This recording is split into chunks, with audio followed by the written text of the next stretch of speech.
ಶ್ರೀಯುತ ನಾರಾಯಣಗೌಡರು ನೇತೃತ್ವದ ತಂಡ ಇದನ್ನು ಪ್ರತಿಭಟನೆ ಮಾಡಿದಾಗ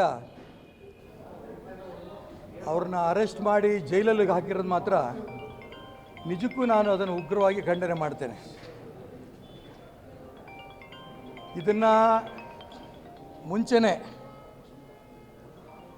ಅವ್ರು ಘೋಷಣೆ ಮಾಡಿದರು, ಎಲ್ಲೆಲ್ಲಿ ಇಂಗ್ಲೀಷ್ ಬೋರ್ಡ್ಗಳಿದೆ ಅದನ್ನು ತೆಗೆದುಹಾಕಬೇಕು ಅಂತ. ಅದ್ರ ಬಗ್ಗೆ ರಾಜ್ಯ ಸರ್ಕಾರ ಕ್ರಮ ತಗೋಬೇಕಾಗಿತ್ತು. ಕನ್ನಡ ಹೋರಾಟಗಾರರ ಬಗ್ಗೆ ಕ್ರಮ ತಗೊಳ್ತಿರೋದು ನಿಜಕ್ಕೂ ಒಳ್ಳೆಯದಲ್ಲ. ಕನ್ನಡದ ಬಗ್ಗೆ ಹಿಂದೆ ವಾಟಾಳ್ ನಾಗರಾಜ್ ಅವರು ಕೂಡ ವಿಧಾನಸಭೆ ಒಳಗಡೆ ಹೊರಗಡೆ ಸಾಕಷ್ಟು ಹೋರಾಟ ಮಾಡ್ಕೊಂಡು ಬಂದಿದ್ದಾರೆ. ಆ ಹೋರಾಟ ಹಾಗೆ ಮುಂದುವರಿತಾ ಇದೆ.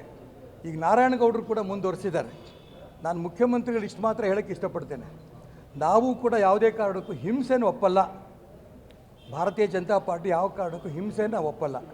ಆದರೆ ಅವರು ಕರೆದು ಹೇಳಿ ಎಲ್ಲೆಲ್ಲಿ ಈ ರೀತಿ ಈಗಲೂ ಕೂಡ ಇಂಗ್ಲೀಷ್ ಬೋರ್ಡ್ಗಳಿದೆ ಅದನ್ನು ಕಿತ್ತಾಕಂಥ ಒಂದು ವಿಶೇಷ ವ್ಯವಸ್ಥೆನ ರಾಜ್ಯ ಸರ್ಕಾರದಿಂದಲೇ ಮಾಡಬೇಕು ಅನ್ನೋ ಒತ್ತಾಯವನ್ನು ನಾನು ಈ ಸಂದರ್ಭ ಮಾಡ್ತೇನೆ.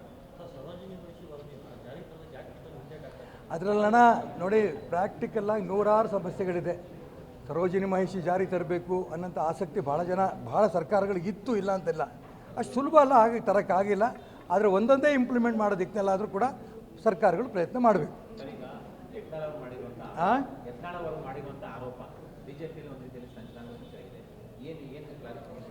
ಅದನ್ನು ಕೇಂದ್ರದ BJP ನಾಯಕರು ಅದು ನೋಡ್ತಾರೆ, ಯತ್ನಾಳ್ ಅವರು ಕೊಟ್ಟಂಥ ಹೇಳಿಕೆ ಬಗ್ಗೆ.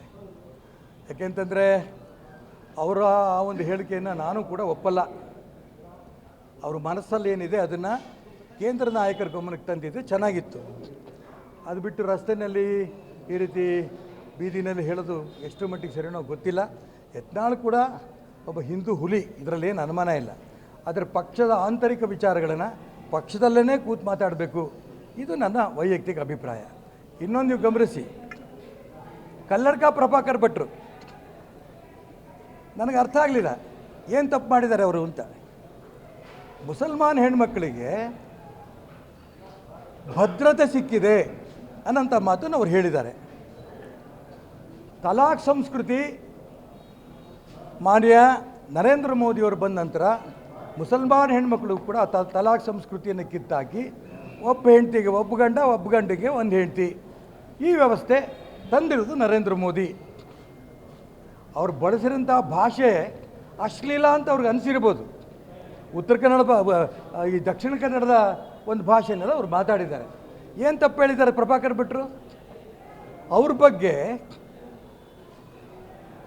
ನಾನ್ ಬೈಲಬಲ್ FIRಗಳು, ಕೇಸ್ಗಳು 6 ರಾಷ್ಟ್ರದ್ರೋಹಿಗಳು ಕರ್ನಾಟಕ ರಾಜ್ಯದಲ್ಲಿ ಸಾಕಷ್ಟು ರಾಷ್ಟ್ರದ್ರೋಹಿ ಚಟುವಟಿಕೆಗಳು ಮಾಡ್ತಿದ್ದಾರೆ.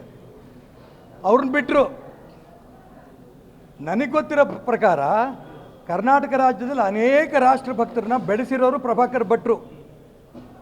ಅವ್ರು ಹೇಳಿರೋದ್ರಲ್ಲಿ ಏನೂ ತಪ್ಪಿಲ್ಲ. ಕೇಂದ್ರ ಸರ್ಕಾರ ಒಂದು ಕಾನೂನು ಜಾರಿ ತಂದಿದೆ, ತ್ರಿಬಲ್ ತಲಾಖ್ ಸಂಸ್ಕೃತಿ ಬೇಡ, ಇದು ತುಂಬ ಸ್ಪಷ್ಟವಾಗಿ ತಂದಿದ್ದಾರೆ. ಈ ತ್ರಿಬಲ್ ತಲಾಖ್ ಸಂಸ್ಕೃತಿ ತೆಗೆಯೋದ್ರಿಂದ ಏನಾಗುತ್ತೆ? ಒಂದು ಹೆಣ್ಣಿಗೆ ಒಂದು ಗಂಡು, ಒಂದು ಗಂಡಿಗೆ ಒಂದು ಹೆಣ್ಣು, ಇದು ವ್ಯವಸ್ಥೆ. ಈ ವ್ಯವಸ್ಥೆನ ಅವರು ಒಂದು ಹೆಣ್ಣಿಗೆ ಒಬ್ಬನೇ ಗಂಡ, ಇದು ಈ ಒಂದು ಕಾನೂನು ಮುಖಾಂತರ ತಂದಿದೆ. ಈ ರೀತಿ ಅವರು ಉಪಯೋಗಿಸಿರೋಂಥ ಪದ ವ್ಯತ್ಯಾಸ ಆಗಿರ್ಬೋದು.